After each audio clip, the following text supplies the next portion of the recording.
और अहम खबर है, शहबाज सरकार अवाम की सेहत पर भी सियासत करने लगी है।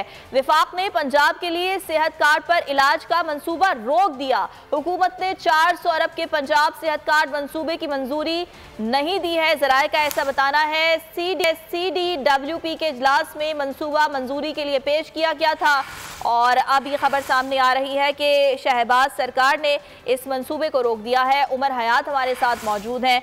उमर हयात, बताइएगा क्यों रोका गया ये मंसूबा?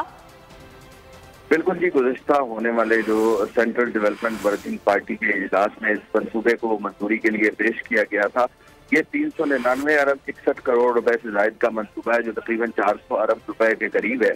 और इसको इसलिए रोका गया था क्योंकि सेक्रेटरी मनसूबा बंदी सैयद जफर अली शाह ने इस मंसूबे पर ये एतराज उठाया और इसकी मुखालफत की कि ये जो सब्सिडी दी जा रही है ये अक्रॉस द बोर्ड जो है वो सेहत कार्ड पर इलाज की सहूलत दी जा रही है। उसके बाद जो है वो हुकूमत ने जो है वो जो एहसन इकबाल CDWP की सदारत कर रहे थे, उन्होंने इस मंसूबे की मंजूरी नहीं दी।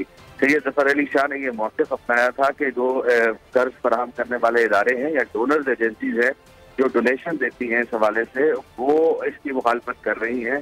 और क्योंकि ये सब्सिडी जो है वो क्रॉस द बोर्ड सब्सिडी है और इसी वजह से गुज़िश्ता जो इजलास हुआ है उसमें इसकी मंजूरी नहीं दी गई। ये इससे पहले ये मंसूबा जो है वो 23 अगस्त 2022 को भी पेश किया गया था, उस पर भी इस मंसूबे की मंजूरी नहीं दी गई थी। और अब दोबारा जो गुज़िश्ता हफ्ते इस मंसूबे को मंजूरी के लिए पेश किया गया था तो उस पर भी हुकूमत ने इस मंसूबे की मंजूरी नहीं दी थी।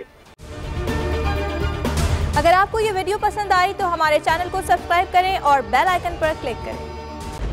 खूने नाहक बहुत पी चुकी ये जमीन, अब कोई दिन में ये खून उगलने को है। खत्म हो जाएगी ये तमाशागरी, वक्त पलटेगा रोजे जजा की तरह। ये जो पेशावर में ताजा लहू है बहा, एक क़यामत करेगा फलक पर बपा। गम की सलमनाक घड़ी में बोल सानह पेशावर में शहीद होने वालों के लवाहिकीन के साथ सब्सक्राइब करें और बेल दबाएं ताकि कोई खबर रह न जाए।